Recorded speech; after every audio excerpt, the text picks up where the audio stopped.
Snow was falling the way it does when a city is trying to forgive itself, soft, quiet, and relentless. Keanu watched the flakes melt on the dark sleeve of his coat and wondered how something so gentle could still feel like pressure. Sandra didn't notice him at first. She was standing under the warm spill of a street lamp outside a small community center in the Hollywood Hills, arms full of donated blankets, her hair pinned back like she'd been working for hours and refused to let vanity slow her down. There was a tired focus in her face that made her look younger and older at once, as if the season had asked something of her and she'd said yes before thinking it through.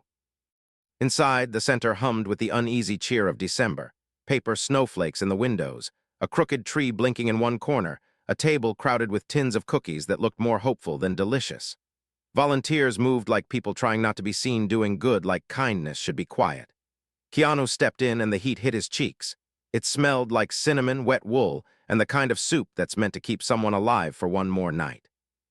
He hadn't planned to come, not really. He told himself it was an anonymous donation, a box dropped off and forgotten. But his driver had taken a wrong turn and the center's sign, warm hands, warm hearts, had caught him like a memory. He didn't like December, not because he hated joy, but because joy had a way of turning into a question: who's missing, who isn't here? He'd learned to smile anyway, to play the part people needed, to move through public life like a man who'd made peace with everything. He saw Sandra finally look up, and in that split second her eyes changed.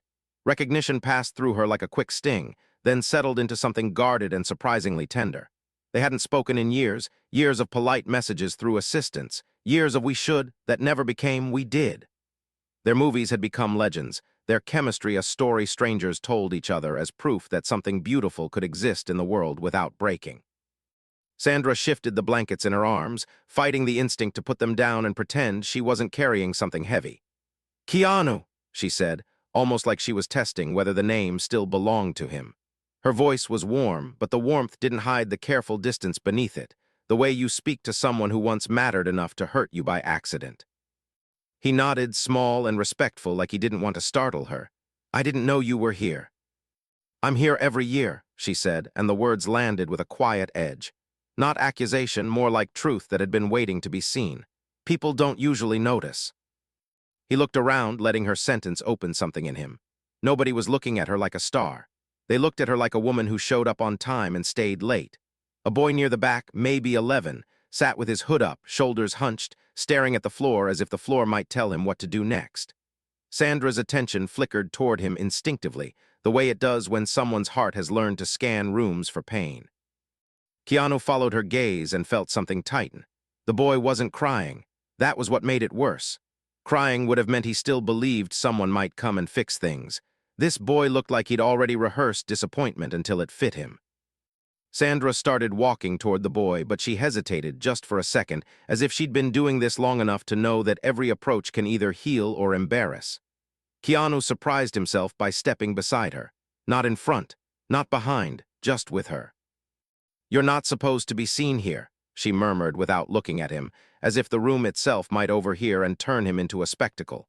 "If anyone recognizes you, it becomes a thing." "I don't want it to be a thing," he said. He meant it. There was a rawness in his voice that didn't belong to the public version of him. "I just needed to be somewhere real tonight." Sandra finally turned her head, studying him with the kind of attention that strips away excuses.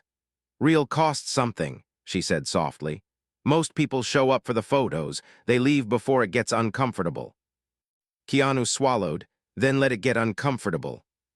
The boy looked up as they reached him.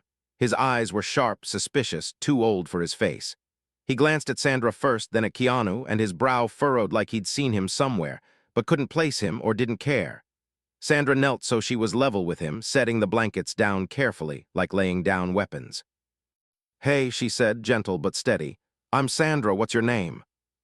He didn't answer right away. He looked past them to the door, measuring exits. Then his mouth moved barely. "Eli." Sandra's smile didn't push, it waited. "Hi, Eli, I like your jacket. It looks like it's been through a lot." Eli's chin lifted a fraction, defensive pride showing through. "It's mine," he said, like ownership was the only safety he still trusted. "It should stay yours," Keanu said quietly, surprising both of them. He crouched down too, careful not to crowd. "No one gets to take that from you."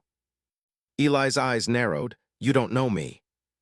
Keanu held the boy's gaze and felt something old and familiar, the temptation to say the perfect thing to perform comfort. He didn't. He chose honesty instead. You're right, he said. I don't, but I know what it's like to be somewhere you didn't choose, wishing someone would stop pretending not to see you. For a moment the room faded. Sandra looked at Keanu like she was hearing him for the first time in years, not the actor, not the icon, but the man who still carried quiet storms and kept walking anyway.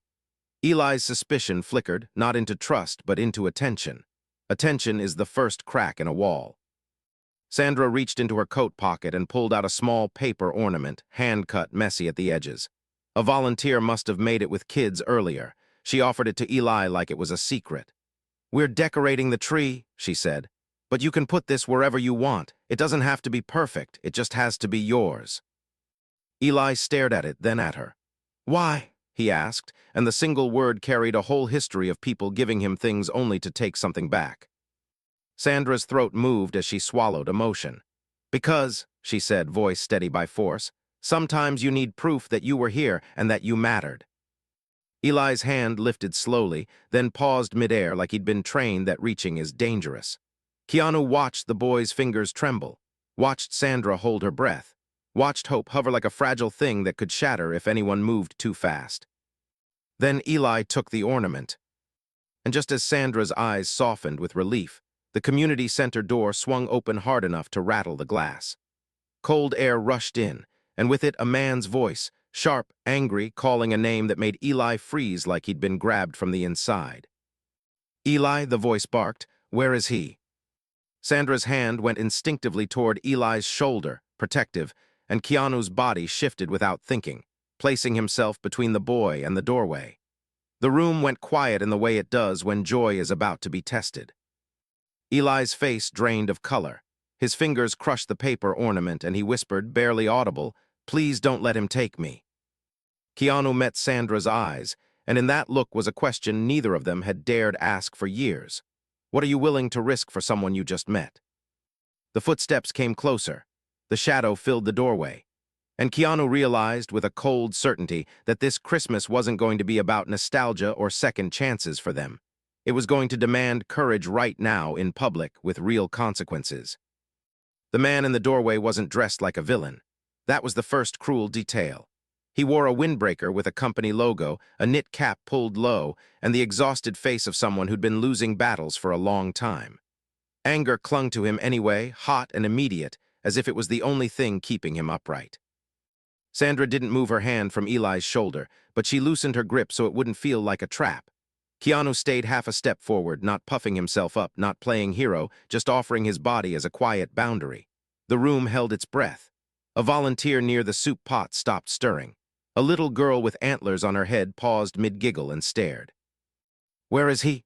The man demanded again, scanning faces, not seeing the tree, not seeing the decorations, only searching for the one thing that mattered to him. Sandra rose slowly. Sir, she said, calm but firm, this is a community center, you can't come in yelling. The man's eyes snapped to her and recognition sparked, brief and sour. Oh, come on, he said, like her presence was an insult to his life. You're her. You people do this for a week and then go back to your mansions. Keanu felt the old reflex to disappear, to let the moment pass without his name becoming a headline. But Eli's fingers were still clenched around the crushed ornament, and the boy's shoulders had gone rigid, like he was bracing for impact. Sandra didn't flinch. I come here every year, she said, and tonight you're scaring the kids. I'm not here for the kids, the man snapped. His voice cracked on the last word, and for a second you could hear something else underneath, fear, maybe, or desperation. I'm here for my son. Eli's eyes squeezed shut. Keanu's stomach dropped at the word son. Sandra's face changed, the protective instinct now complicated by a different kind of gravity. Eli, she said gently, is that your dad? Eli didn't answer. His silence was an answer. The man saw him then, crouched behind the table's edge like a small animal cornered by love that didn't feel safe. Eli! His anger broke into something that sounded almost like relief. There you are. Get your stuff. We're going. Eli's head shook, tiny, panicked. No, he whispered. The man took a step forward. Keanu put a hand out, not touching him, just making the air between them mean something. Hey, Keanu said quietly. Let's slow down, he's scared.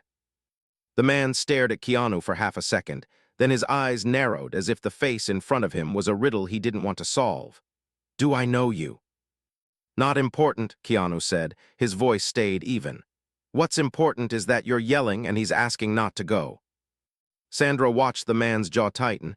You don't understand, he said, the words forced out. We've got a place to be. A place to be, Sandra repeated, measuring. Where? The man's mouth opened, then closed. He rubbed his face hard with the heel of his hand. Shelter check-in. If you're late, you lose the bed. The last sentence came out like humiliation. We're already late because he ran off. Eli's eyes opened. He looked at Sandra, then down at the floor, as if he couldn't bear to be the reason something fell apart again. Sandra softened, but she didn't surrender. He didn't run off to be bad, she said. He ran off because something made him feel unsafe. The man's voice rose. Unsafe, I'm his father. Eli finally spoke, and his voice was small but sharp. You hit the wall, he said. You hit it and you said it was my fault. The room went cold in a way the weather couldn't explain. The man's face flashed with rage, then shame, then a defensive blankness that was worse because it looked practiced. I didn't hit you, he snapped. Eli flinched anyway. Keanu's hand lowered slowly, not to threaten, but to show he wasn't going to escalate. Sometimes, Keanu said, choosing each word, a kid doesn't need to be hit to feel afraid. The man's eyes watered and he blinked hard as if tears were a personal failure. You think I want this, he hissed. You think I wake up excited to be the guy everyone judges? His mother, he stopped, swallowed. His mother left, and I'm trying so hard I can't breathe. Sandra's throat tightened. She could see it now, not a monster, but a broken man swinging his fear like a weapon. That didn't make it harmless, it just made it complicated. She glanced toward the back office where the center's director stood frozen, phone half raised as if unsure whether to call police or pray. Sandra shook her head slightly. Not yet. Okay, Sandra said, her voice lower, more human. Then we do the next right thing, right now, not the loud thing, not the proud thing. The man's shoulders sagged a fraction. What's the next right thing? Sandra pointed to the table. Sit, she said. Just sit. You're not taking him out of here while he's shaking like that. You can sit and talk, or you can leave and come back with someone from the shelter to mediate, but you don't get to storm in. He laughed once, bitter. You think I have time for therapy? No, Keanu said, but you have time for one conversation that could change what your son believes about you. That landed. The man's eyes flicked to Eli and something in his face broke open, pain, regret, love, all tangled. He pulled out a chair and sat like his bones had finally given up. Sandra sat across from him.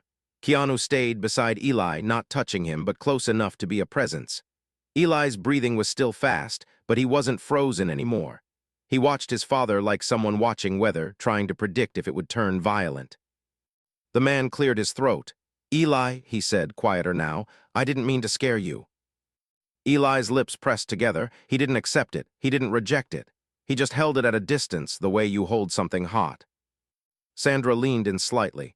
Eli, she said, can you tell your dad what you need right now? Eli's hands opened.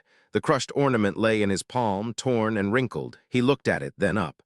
I need you to stop yelling, he said, and I need you to stop saying it's my fault when you're mad. The man's eyes closed for a second. When he opened them, his stare was fixed on the torn paper like it was evidence in a trial. That's fair, he whispered. He sounded shocked to be agreeing. Keanu felt something strange in his chest, a cautious warmth, until the man's phone buzzed. He looked at the screen and his face drained again. What is it? Sandra asked. He didn't answer her at first. He stood abruptly, chair scraping. His hand shook as he held the phone. They're full, he said, voice flat with terror. Shelter check-in full. They said come tomorrow. Sandra's eyes widened. But it's freezing tonight. He laughed again, this time with no humor at all. Yeah, he said, it is. Eli's head snapped up. We're going back to the car, he whispered like he already knew. The man looked at his son and looked away, ashamed. I don't have a choice. Keanu heard himself speak before he decided to. You do, he said, and even to him the words sounded dangerous. Sandra turned to Keanu, warning in her eyes. Not because she didn't care, because she did. because she knew what it cost when you offered help that could turn into responsibility. Keanu swallowed. You can't take him to a car tonight, he said. Not if there's another option. The man's eyes hardened. And what option is that, Hollywood? Keanu held his gaze steady. Come with us, he said. Sandra stared at him, breath caught. Keanu. He didn't look away. Just for tonight, he added, careful, sincere. Somewhere warm, no cameras, no posts, no story. The man's suspicion flared. Why would you do that? Keanu looked down at Eli's small, trembling hands and the wrecked ornament that still mattered because it had been offered with kindness. Because I know what it's like, he said, voice rougher now, to be a kid who learns early that the world won't catch you. For a beat, it seemed possible. Even the air softened, as if the room might let them try. Then a volunteer's phone chimed loudly and she gasped, eyes widening at her screen. Oh my God, she whispered, staring at Keanu. It's him, it's actually him. Heads turned, the room shifted. A ripple of recognition moved like fire through dry grass, faces lighting up, people whispering, someone already lifting their phone. Keanu felt the trap closing. Not malice, attention. The kind of attention that could turn a private act of mercy into spectacle in seconds. Sandra's eyes flashed with urgency. Phones down, she said sharply, louder than she meant to be. Please put them down. But it was too late. Someone had already stepped back to get a better angle. Another whispered, this is going to go viral. Eli looked around, panic rising again. His father's posture tightened, protective and defensive at the same time. The room that had felt safe seconds ago began to feel like a stage. Keanu understood with a sick clarity that if this became a clip, Eli wouldn't just be cold tonight. He'd be exposed forever. And the father would either lash out or disappear, and Eli would learn the worst lesson. That kindness always comes with a price. Keanu leaned close to Sandra, voice low. There's a side exit. Sandra nodded once tight. Back hallway through the kitchen. Keanu turned to Eli. Hey, he said softly. Look at me, we're going to walk together, okay? You don't have to run. Eli's eyes locked onto his, desperate for something solid. He nodded barely. Sandra faced the room, forcing calm into her voice. Everyone listen, she said, standing straighter. This is a shelter, not a red carpet. If you care about doing good, you'll protect the people in this room, please. For a second, shame quieted the phones. Not all of them, enough. Keanu motioned to Eli's father. Come on, he said. The man hesitated, pride fighting survival. Then he looked at Eli and made a decision that cost him. He nodded and stepped in close, shielding his son with his own body as they moved toward the back. They reached the kitchen door when a voice from the front called out, excited and loud. Keanu, Sandra, just one picture. The request was cheerful, harmless on the surface. But it struck like a knife because it was exactly what December did. It tried to turn sacred moments into souvenirs. Sandra's hand grabbed Keanu's wrist tight. If they follow, she whispered, we lose him. Keanu looked through the narrow window in the kitchen door and saw two people already edging closer, phones up, curiosity pulling them forward. He felt the old instinct to comply, to smile, to smooth it over. Instead, he did something he almost never did. He stepped back into the room alone, leaving Sandra with Eli and his father in the hallway. He raised his voice, not angry, just unmistakably firm. Stop, he said. The room froze. The word wasn't dramatic, it was a boundary. I'm asking you, Keanu continued, eyes scanning the faces, as human beings, not as fans, put your phones away. Let a kid have one private night. Some people lowered their phones. Others hesitated, torn between decency and the thrill of being first.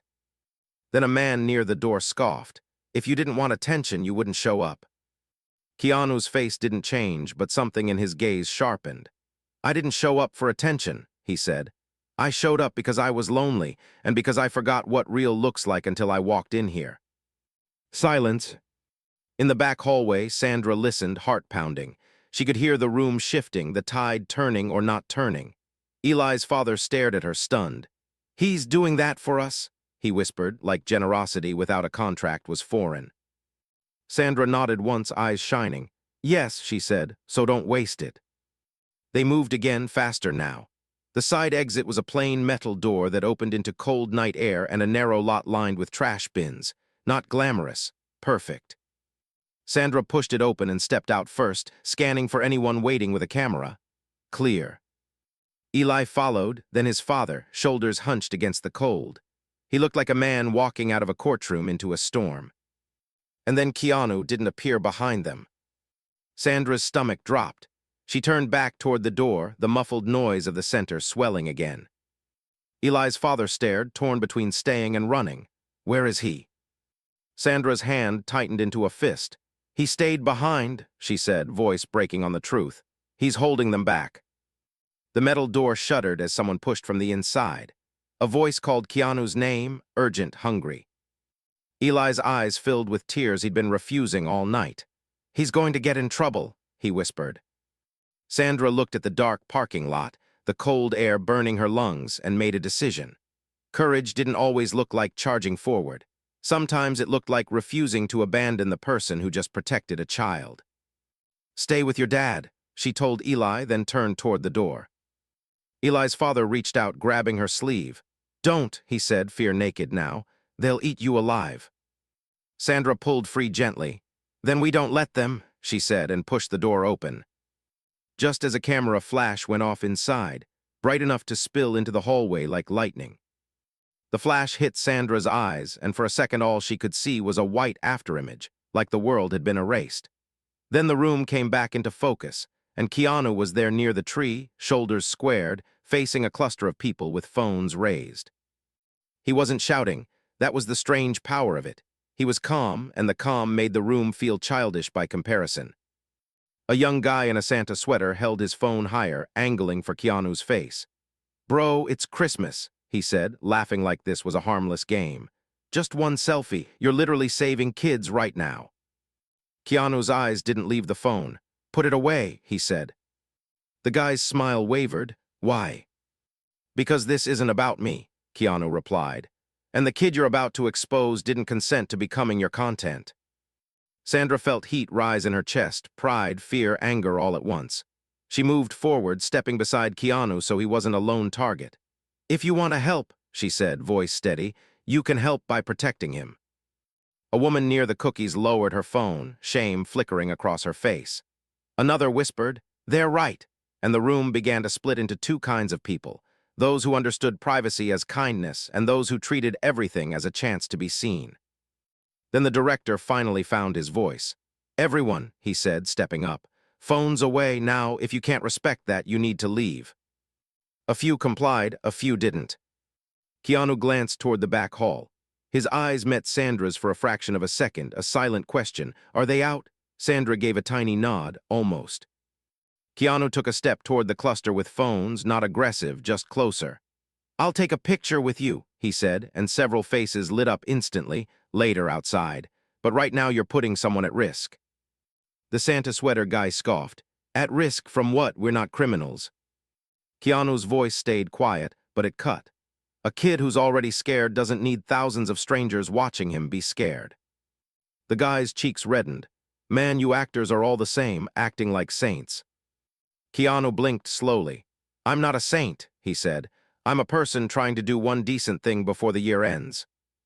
The words landed differently than a lecture. They sounded like confession, like someone admitting he was tired of performing. Sandra saw it then, the deeper conflict he hadn't named. He wasn't only protecting Eli. He was fighting his own history of being watched, of having every tender moment turned into public property. He was choosing humility over image in real time, and it was costing him. The Santa sweater guy hesitated, then lowered his phone. Fine, he muttered. Whatever. The tension loosened, but not fully. The room was still buzzing, hungry for a story. Sandra leaned toward Keanu. We need to go, she whispered. Now. Keanu nodded, then turned to the director. Lock the front door, he said. Just for a few minutes, please. The director hesitated, liability, rules, fear, then nodded and moved quickly, sliding the bolt. The click sounded like mercy. Keanu and Sandra slipped through the back hallway and out the side door into the cold. Eli and his father were waiting near a dim light. Eli's cheeks were wet now, tears finally thawed.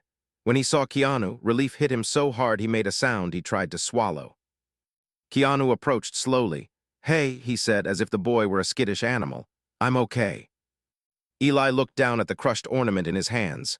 "I ruined it," he whispered. Sandra crouched beside him. "No," she said. "You didn't ruin it, you held on to it." Eli's father stood a few feet away, arms wrapped around himself like he didn't know where to put his guilt. "I didn't want them filming him," he said quietly, voice thick. "I swear." Keanu nodded. "Then help us keep him safe," he said. He wasn't accusing. He was inviting the man into responsibility. A car engine turned over nearby. Keanu's driver had pulled around, following the location share Keanu had sent earlier without explanation. The vehicle was plain, dark, the opposite of a spectacle. Eli stared at it, alarmed. "Where are we going?" Sandra looked at Keanu, and for the first time she let the risk show in her eyes. This wasn't just offering warmth. This was stepping into someone else's life. Keanu answered gently. "Somewhere quiet," he said. "Somewhere with heat and food, just for tonight."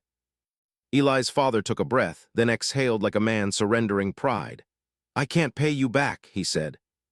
Keanu shook his head. "Don't," he said. "Pay him back, be the dad he can trust." The words hit the man in the chest. He nodded once hard. They climbed into the car, Sandra in the front passenger seat, Eli and his father in the back, Keanu beside them. The warmth flooded the cabin, fogging the windows, making the outside world blur. For a few minutes, no one spoke. The city slid past in muted lights. Eli watched the street with the wary attention of someone who didn't believe good things last. Keanu broke the silence. "You like stories?" he asked Eli. Eli shrugged. "I guess." Keanu nodded toward the crushed ornament. "That's a story," he said. "It got torn, but it's still yours. It still means something." Eli's throat bobbed. "It won't hang." Sandra turned in her seat and smiled softly. "Then we'll find a way," she said. "Things don't have to be perfect to belong." Eli looked at her, then at Keanu. "Why do you care?" he asked, and it wasn't cynical. It was genuine disbelief. Keanu stared out the window for a moment, then back at Eli. "Because," he said, voice low, "I know what it feels like when the world keeps moving and you're the only one standing still." The boy's eyes held his. Something in Eli relaxed just a fraction, a tiny surrender. The car turned into a quiet neighborhood where the houses sat behind hedges like they were protecting their own secrets. They stopped at a modest home, tasteful, not flashy. A place that looked lived in, not displayed. Sandra's eyebrows lifted. "This is yours." Keanu nodded. "It's quiet," he said. "That's why." Inside, the air smelled faintly of wood and tea. There were no giant decorations, just a small tree in the corner, simple lights, a few ornaments that looked handmade. It didn't feel like a celebrity home. It felt like a man trying to be safe. Eli stepped in cautiously. His father hovered near the doorway like he was waiting to be told he didn't belong. Keanu turned to him. "What's your name?" he asked. The man blinked, surprised. "Mark," he said. Keanu nodded. "Mark, kitchen-s that way. We've got soup. Sandra's better at making it than I am." Sandra snorted softly, grateful for the normalness. "I can handle soup." Mark's face tightened. "I don't want to be a burden." Keanu met his eyes. "Then don't be," he said simply. "Be present, help, listen." Mark swallowed and nodded. In the kitchen, Sandra began heating soup while Keanu found mugs and bread like someone who'd done this alone many times. Eli sat at the table, hands still curled around the torn ornament. The light above him was warm, forgiving. Sandra slid a mug of cocoa toward him. Eli stared at it like it might disappear if he touched it. Finally, he wrapped his hands around it, and the heat made his shoulders sag. Mark sat across from his son, not reaching for him, not demanding forgiveness. Just sitting there, learning how to be near. "I'm sorry," Mark said suddenly, voice rough. "About the wall, about blaming you, it was wrong." Eli's eyes darted up, searching for the catch. "You always say sorry," he whispered. "Then you do it again." Mark flinched. The truth hurt because it was earned. He stared at the table, then lifted his eyes again, and something new was there, humility, raw and frightened. "I don't know how to stop being angry," he said, "but I want to learn." Sandra's hand paused on the soup ladle. Keanu's jaw tightened. Wanting to learn was not the same as being safe, but it was a start. Keanu leaned forward. "Tonight," he said, "we don't fix your whole life, we just make a promise you can keep." Mark nodded slowly. "Okay."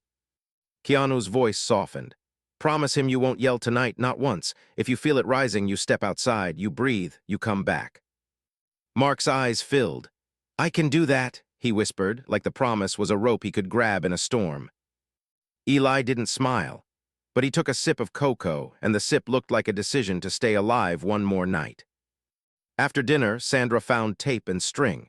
She smoothed the torn ornament carefully, not hiding the wrinkles, just making it whole enough to hang. Eli watched her hands, mesmerized, like he'd never seen something broken treated with such respect. There, she said when she was done, want to put it on the tree. Eli stood slowly, walked to the small tree, and hung it low at his height. The crumpled paper caught the light, imperfect and beautiful. Eli stared at it, his face lit from below by tiny bulbs. Mark stood behind him, trembling. It looks good, he said. Eli didn't answer, but he didn't move away either. Keanu watched them, heart tight, and realized something. This night had already become a turning point, not because it was magical, but because it was honest. Then Keanu's phone buzzed on the counter. He glanced at the screen and felt his blood run cold. Sandra noticed immediately. What is it? Keanu turned the phone so she could see. A notification from a news alert. Keanu Reeves and Sandra Bullock spotted at shelter, mystery child with them. A blurry photo filled the screen. Keanu near the tree, Sandra's profile, and in the corner, a small figure in a hood. Eli. Sandra's breath caught. Mark's face went ashen. The room that had finally felt warm suddenly felt exposed. Keanu's hand tightened around the phone until his knuckles whitened. They got him, he said, voice low with fury and fear. They got his face. Eli's eyes widened, confusion turning to dread. What does that mean? He whispered. Sandra looked at Keanu, and in her eyes was the terrible understanding. Once the internet has a child's image, it doesn't let go. Not gently. Keanu stared at the blurry photo, then at the boy standing under his small, fragile ornament, and he made a choice that would change all of their lives. We're not letting this story eat him, Keanu said. And Sandra knew, from the sound of his voice, that he was about to do something drastic, something the public would never forgive, and a child might never survive without. Keanu didn't pace. He didn't swear. He went still, the way a person goes still before stepping into traffic to pull someone back. Sandra took the phone from his hand and zoomed in until her fingers shook. The photo was terrible, grainy, off-angle, taken from behind someone's shoulder, but Eli's hood had slipped just enough. A cheek, an eye, a shape that could be matched by anyone determined enough. Mark's breath came fast, his voice breaking. They can't do this, he whispered. He's a kid. They already did, Sandra said, and her calm sounded like steel over pain. She looked at Keanu. We need to get ahead of it. Mark shook his head hard. No, if people know, if the shelter knows, child services, he stopped, swallowing panic. They'll take him. Eli stood by the tree, small, listening, understanding only the fear in their voices. Are we in trouble? He asked, and the question was so soft it nearly disappeared. Keanu crouched in front of him, voice gentle. You're not in trouble, he said. You're not the problem is grown-ups forgetting what's sacred. Eli's hands balled into fists. Everyone always looks, he whispered, like I'm something to talk about. Sandra's eyes watered. She reached for Eli's hand, and this time he let her hold it. Not here, she promised. Not tonight. Keanu stood and turned to Mark. Do you have any family? He asked. Someone safe, someone who can keep a secret. Mark laughed once hollow. If I had that, he said, we wouldn't be at a shelter. Keanu nodded, accepting the truth without judgment. Then we make a plan, he said, a real plan. He called his manager, not for publicity control, not for spin, but for legal help. Sandra watched him speak in quiet, clipped sentences. A request for an attorney who understood privacy law, a child's rights, emergency custody protocols. No drama, just action. When he hung up, he looked at Sandra. I'm going to make a statement, he said. Mark's eyes flared with alarm. No, don't say his name. I won't, Keanu said. I'll do the opposite. I'll make it about me. He swallowed. I'll take the heat. Sandra stared at him, understanding the sacrifice. You can't unring the bell, she whispered. I know, Keanu said, but I can change what they listen to. He opened his social media app, something he almost never used personally, and Sandra felt a chill. A post from him would become oxygen for the entire internet.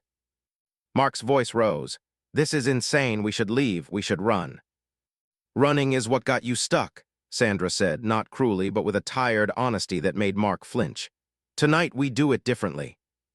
Eli watched them, eyes shiny. I don't want people to know me, he said. Keanu sat at the kitchen table and typed slowly, as if each word carried weight. Sandra read over his shoulder, her heart pounding. He posted, Tonight I was at a community center that serves families in crisis. Please do not share images of anyone who may have been there seeking help, especially children. They deserve privacy and safety. If you care about me, show it by protecting them.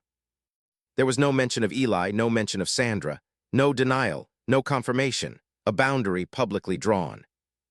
Within seconds, comments exploded. Some supportive, some mocking, some already trying to piece together clues. The internet did what it always did, turned a request into a challenge. Sandra's phone buzzed, texts from friends, from publicists, from people asking what happened, what she'd done, who the child was. Her stomach twisted. Keanu's manager called back. A lawyer is on standby, Keanu said after a brief exchange.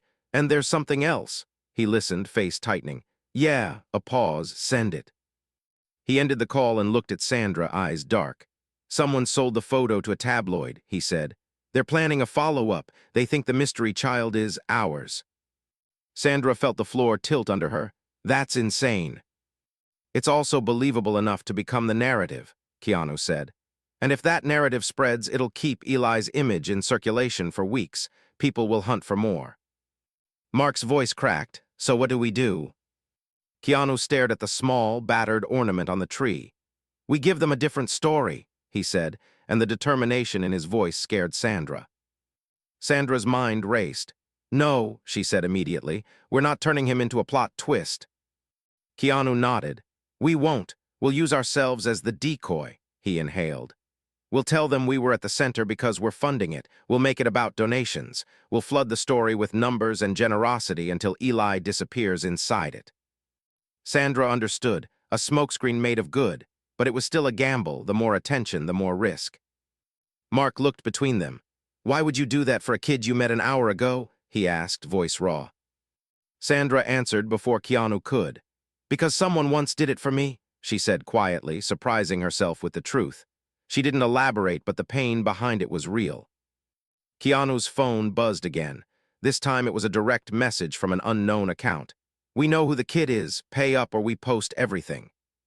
Sandra's heart slammed. Blackmail, she whispered. Mark stood so fast his chair nearly tipped. Oh my God, he said. This is my fault. I brought him there. Keanu held up a hand. No, he said, sharp now. This is the world's fault, and we're not feeding it. Sandra looked at the message, then at Eli, who was watching from the doorway, sensing danger. She forced her voice to stay soft. Eli, she said, can you go wash up for bed? There's a guest bathroom down the hall. Eli hesitated. Are you leaving?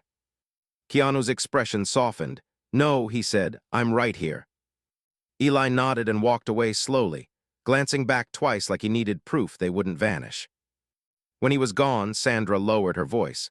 We can't just ignore that, she said, if they really do know. Keanu looked at Mark. What's your last name? He asked. Mark hesitated. Why? Because if they know, they'll use it, Keanu said, and we need to protect it legally. Mark's eyes darted, fear making him stubborn. I don't want my name online. Sandra leaned in, voice gentle. Mark, if they post it, it will be online anyway. We're trying to choose how this goes. Mark's shoulders sagged. Hail, he whispered. Mark Hale. Keanu repeated it once, committing it. Then he dialed the lawyer back and spoke in low tones about extortion, child privacy, emergency injunctions, and the possibility of involving law enforcement without triggering a custody nightmare. When he hung up, he looked at Sandra. We can file for a restraining order against the outlet if they publish identifying details, he said, but it won't be instant. Sandra rubbed her forehead. So we need the human solution too, she said, not just legal. Keanu nodded slowly. We need someone inside the shelter system, he said. Someone who can place them somewhere safe tonight, somewhere not traceable. Mark's eyes flared. They won't, they're full. Sandra stared at Keanu. I know someone, she said suddenly, voice tight. A caseworker I've volunteered with for years. She's seen everything. If anyone can find an emergency placement, she can.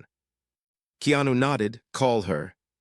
Sandra stepped into the living room, phone to her ear, pacing in a tight circle so her fear wouldn't swallow her. When the caseworker answered, Sandra didn't waste words. She explained carefully, leaving out celebrity details at first, then adding them when she had to. The caseworker went quiet for a long moment. Then, Sandra, this is dangerous. I know, Sandra whispered. But the kid is good. He's scared. His dad is trying. They just need one safe night without becoming a headline. Another pause. I can get you a motel voucher under a different county fund, the caseworker said. But you'll have to drive them, no names at the front desk, and Sandra, if the father has any history of violence. He hasn't hit the kid, Sandra said, careful, but the anger is there. Then he cannot be alone with the child tonight, the caseworker replied, firm. Not until we assess. That's not punishment, that's safety. Sandra closed her eyes. The words were a knife. Mark would hear them as judgment. Eli would hear them as abandonment. She returned to the kitchen and told Keanu and Mark the plan. Mark reacted exactly as feared. His face went red, voice rising. So you're taking him from me? Keanu stepped in, calm but immovable. No, he said. We're keeping him safe, including from you if your anger spikes. Mark slammed his palm on the counter, then froze, realizing what he'd done. His voice cracked. I'm not a monster. Sandra's voice softened. No, she said, but you're not steady yet. Mark's eyes filled with tears, humiliation, and love colliding. He's all I have. Keanu's expression gentled. Then become safe, he said. Tonight is your chance to start. Mark's shoulders shook. He sank into a chair, covering his face with his hands. I don't know how, he whispered. Sandra knelt beside him. By doing the hardest thing, she said, by accepting help. From the hallway, a small voice cut through the adult fear. Dad. Eli stood there in pajama pants Keanu had found in a drawer, sleeves rolled too long. He looked smaller than ever, like a child dressed in borrowed safety. Mark lifted his head, eyes red. Hey, buddy. Eli's gaze moved between them. Why are you crying? He asked. Mark's mouth trembled. Because I'm scared, he admitted, and the honesty was so rare it almost sounded like a different language. I'm scared I'm going to lose you. Eli stared at him for a long time. Then very quietly he said, I'm scared of you sometimes. Mark flinched like he'd been struck. The truth landed in his chest and stayed there. Keanu watched father and son face the thing they'd been circling for years, and he felt the weight of it. This was not a celebrity rescue story. This was a family standing at the edge of becoming something else. Sandra wiped her eyes. We leave in 5 minutes, she said, voice steadying into action. We get you to that motel, we keep your names off the desk, and Mark, you're coming too, but you're sleeping in a separate room. You can handle that if you want him safe. Mark nodded slowly, swallowing pride like medicine.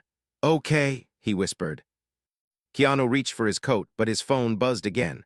Another unknown message, this time with a photo attached. He opened it and his stomach turned. It was a clearer shot of Eli from earlier, taken from a different angle. Under it, a line of text. Last chance, we post in 10 minutes. Keanu's jaw clenched, he looked at Sandra.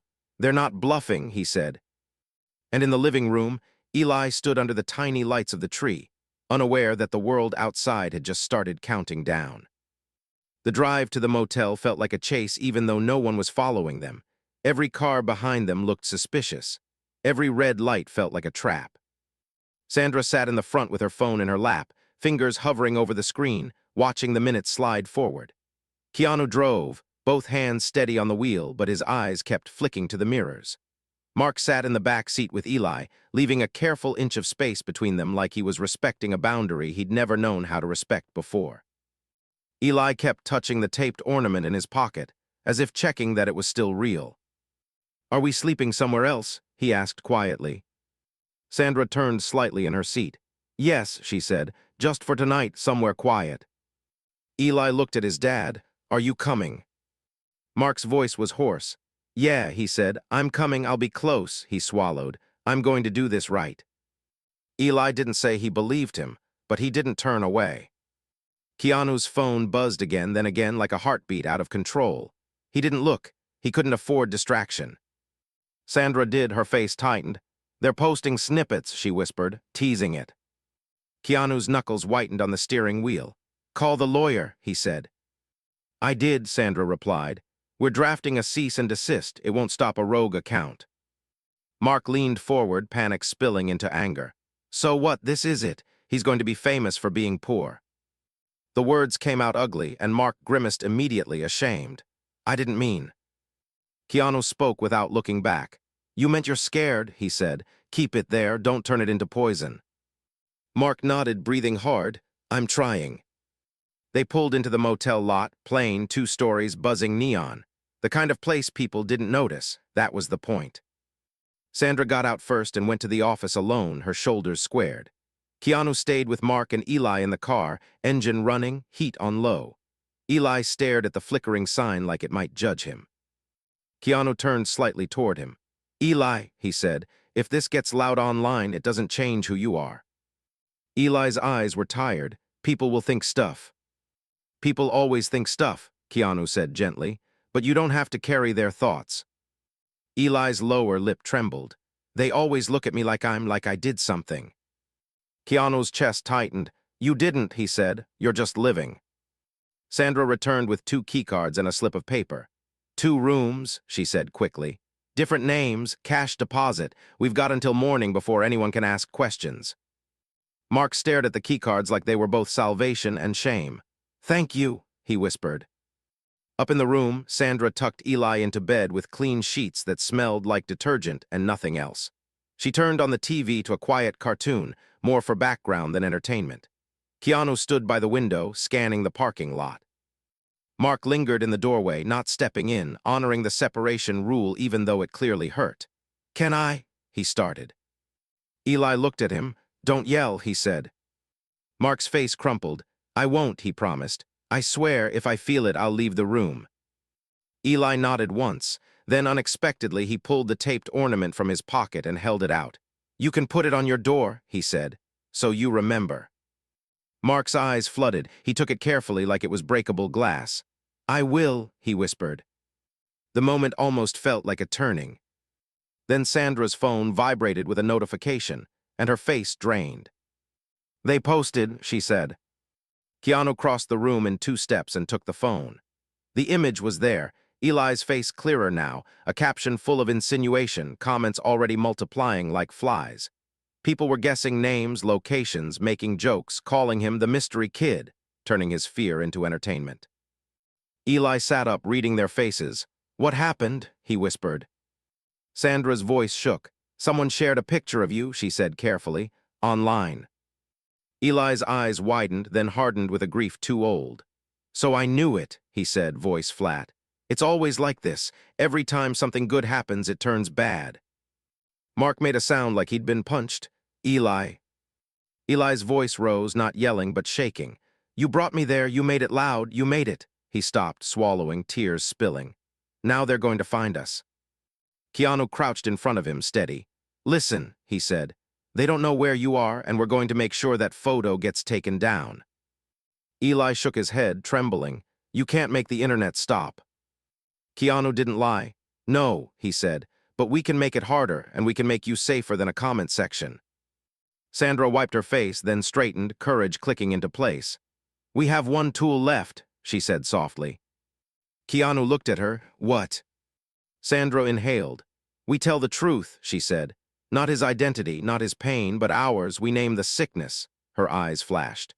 We call them out directly, and we ask people to help bury it. We recruit the good part of the internet against the bad part. Mark stared at her, terrified. More attention. Different attention, Sandra said. Attention that protects. Keanu's jaw tightened. He knew what it would cost, headlines, backlash, people calling it PR. But he also knew what it would cost Eli if they did nothing, years of being searched, teased, tracked. He nodded once. Okay, he said, we do it now. They recorded a short video in the motel room. No fancy lighting, no makeup, no polish. Just 2 tired faces and a heavy truth. Sandra spoke first, voice controlled but wet at the edges. There's a child being shared online tonight, she said, and he did nothing to deserve it. If you posted it, delete it. If you see it, report it. Keanu followed, eyes steady into the camera. If you care about me, he said, Prove it by protecting someone who has no power here. Don't turn a kid's worst night into your entertainment. He didn't plead, he didn't perform, he demanded decency. They posted it. Within minutes, people began to respond, some with cruelty, but many with outrage at the account that posted Eli. Others started mass reporting, flooding platforms with takedown requests. A few larger accounts amplified Keanu's request, focusing on child privacy rather than celebrity gossip. The tide shifted, not fully, but enough to slow the spread. Sandra watched the repost numbers climb, sick with the irony. The only way to hide a child was to become louder. Mark sat on the edge of the second bed, head in his hands. "This is because I'm not good enough," he whispered. "If I was better, none of this." Keanu's voice was low and firm. "Stop," he said. "That story will kill you and it will kill him. You made mistakes. Now you choose what happens next." Mark lifted his head, eyes red. "What if they take him?" he asked. Sandra's voice softened. "Then we fight for you to become safe," she said. "Not with promises, with proof, classes, work, support, the boring, hard stuff." Mark nodded, tears sliding down his face. "I'll do it," he said. "I'll do anything." In the other room, Eli lay back down but didn't sleep. He stared at the ceiling like he was counting cracks. Keanu sat in a chair by the bed, not crowding him, just staying. Sandra leaned in the doorway, watching the quiet battle in Eli's eyes. After a long time, Eli whispered, "Are you going to leave tomorrow?" Keanu's throat tightened. "I don't know," he admitted, "but I won't disappear tonight." Eli nodded once, then turned his face toward the pillow. "People always disappear," he murmured. Keanu stared at the small boy's back and felt something inside him shift, something that had been locked away behind years of privacy and grief. He reached into his pocket, found a pen, and wrote a number on a scrap of paper. He placed it on the nightstand.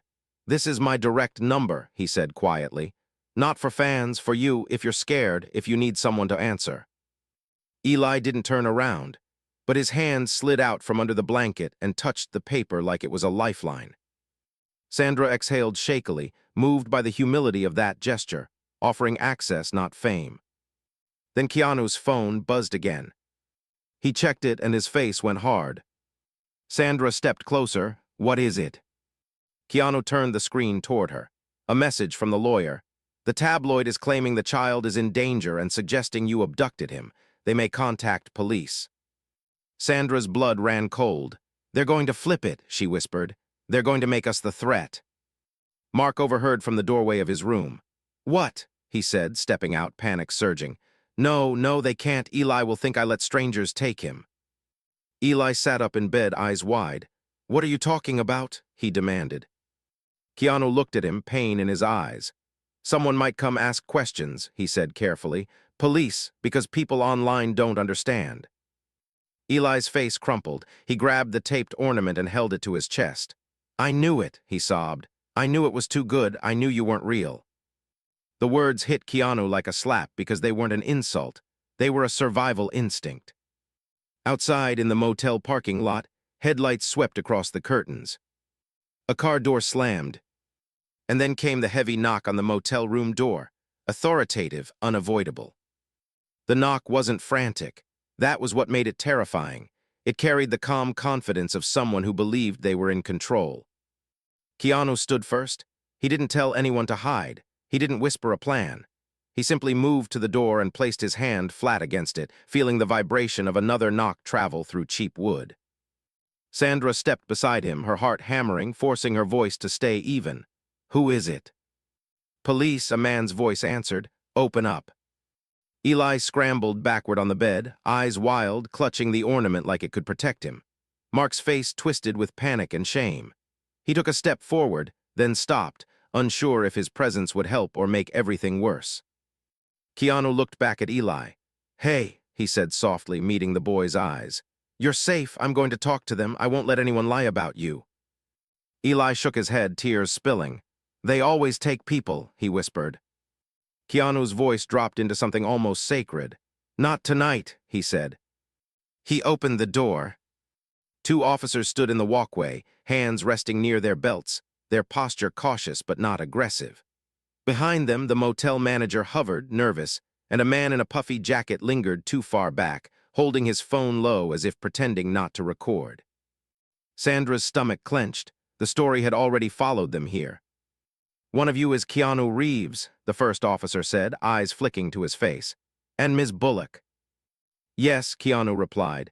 "This is private property and there's a child inside. Please lower your voice." The officer's gaze sharpened at the word child. "We received a report," he said.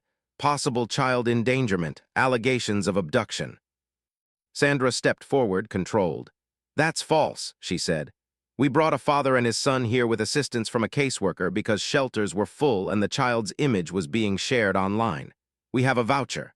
We have names used at check-in. We have a caseworker who can confirm." Mark appeared behind them, hands visible, voice trembling. "I'm the father," he said. "My name is Mark Hale. I'm here. No one abducted him."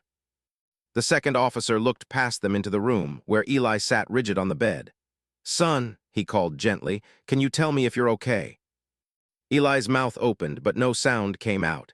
His eyes darted to Mark, then to Keanu, then to Sandra. His body was caught between two instincts: trust the uniform or trust the people who had been kind. Keanu crouched down at the threshold so he wasn't towering. "Eli," he said quietly, "you can tell the truth. No one here will punish you for it." Eli's hands tightened around the ornament. Then he whispered, "I'm scared." The words hit the officers' faces in a way that made them instantly more serious. Fear in a child is never neutral. "Scared of who?" the first officer asked, careful now. Eli's gaze flicked to his father. Mark's breath stopped. Eli swallowed. "Sometimes I'm scared of my dad," he said. "When he yells, when he hits the wall." Mark's shoulders collapsed. He looked like a man hearing his own sentence read back to him in court. "Eli," he whispered, wrecked, "I'm sorry." Sandra's eyes filled again, but she didn't intervene. This was Eli's truth. It needed air. The officer nodded slowly. "Okay," he said. "Thank you for telling me." He turned to Mark. "Sir, we need to speak with you separately." Mark's voice cracked. "Are you taking him?" "We're ensuring safety," the officer replied. "That may mean temporary separation tonight." Mark flinched, then nodded with a devastated acceptance that in its own way was courage. "Okay," he whispered.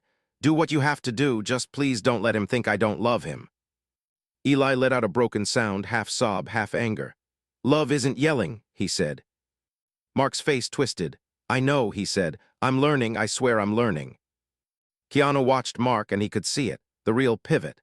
Mark could still choose pride and blame, could still lash out at being judged, or he could choose humility and change. Mark wiped his face with his sleeve and did the bravest thing he'd done all night. He stepped back from the bed. "Eli," he said, voice shaking, "I'm going to go with the officer and answer questions, and you're going to stay here warm with Sandra and Keanu. That is not you being taken. That is me being responsible." Eli stared at him, confused by the maturity in the words. "You'll come back," he whispered. Mark nodded, tears falling freely now. "I will," he said, "and even if it takes time, I'll come back better." The officer's expression softened slightly. "Sir," he said to Mark, "thank you, that matters." They guided Mark into the walkway, speaking quietly. Sandra watched him go, heart heavy. She knew the system could be harsh. But she also knew the system existed because sometimes love alone wasn't safe. Inside the room, Eli started shaking. The adrenaline left him like a wave receding, revealing the fragile boy underneath. Sandra sat on the bed and opened her arms without demanding. After a second, Eli collapsed into her, sobbing with the force of someone who had been holding himself together with tape. Keanu stood near the window, watching the parking lot lights sweep, listening to Eli's crying and feeling the old ache of December return. Loss, helplessness, the way the world can steal tenderness. His phone buzzed with new notifications, but he didn't look. Sandra stroked Eli's hair. "You were brave," she whispered. Eli hiccuped. "I don't want him to be bad," he said. "I want him to be my dad." Sandra's voice broke. "He can be," she said, "if he chooses it, and tonight you gave him the chance to choose it." An hour later, the caseworker arrived, hair messy, eyes sharp, coat thrown over scrubs. She spoke to the officers, to Sandra, to Keanu, and then sat with Eli, explaining in gentle, plain language what would happen next. An emergency placement plan, a meeting in the morning, support services for Mark if he committed. It wasn't a fairy tale. It was structure. Sometimes structure is mercy. The account that posted Eli was suspended after thousands of reports. Copies still existed because the internet never fully forgets, but the main artery of the spread had been cut. The lawyer secured a written agreement from the tabloid not to publish identifying information about the child under threat of legal action. It wasn't perfect. It was something. Close to dawn, Mark returned with a social worker. His eyes were swollen from crying, but there was a steadiness in him that hadn't been there before. He stood in the doorway, not entering until Eli looked at him and nodded. Eli sat up slowly. "Are you mad?" he asked. Mark shook his head. "No," he said. "I'm ashamed, and I'm grateful you told the truth." He swallowed, voice rough. "I start an anger program tomorrow and a parenting class, and the caseworker's helping with housing. I can't promise it'll be fast, but I can promise I won't pretend anymore." Eli stared at him for a long time, as if reading his face the way he'd learned to read danger. Then Eli's fingers reached into his pocket and pulled out the taped ornament's twin. Sandra had made a second one from the scraps without anyone noticing. Eli held it out. "Put this on our tree," Eli said quietly, "when we have one." Mark's face crumpled. He nodded, unable to speak. He took it with both hands like it was a holy thing. Keanu turned away toward the window, emotion catching in his throat. Sandra touched his arm lightly, understanding without words. There were no grand speeches, no montage, just a small, imperfect family choosing a new direction because strangers decided privacy was worth fighting for. As the sun rose, pale and clean, Eli stood by the motel window and watched the light spill onto the parking lot. He looked up at Keanu.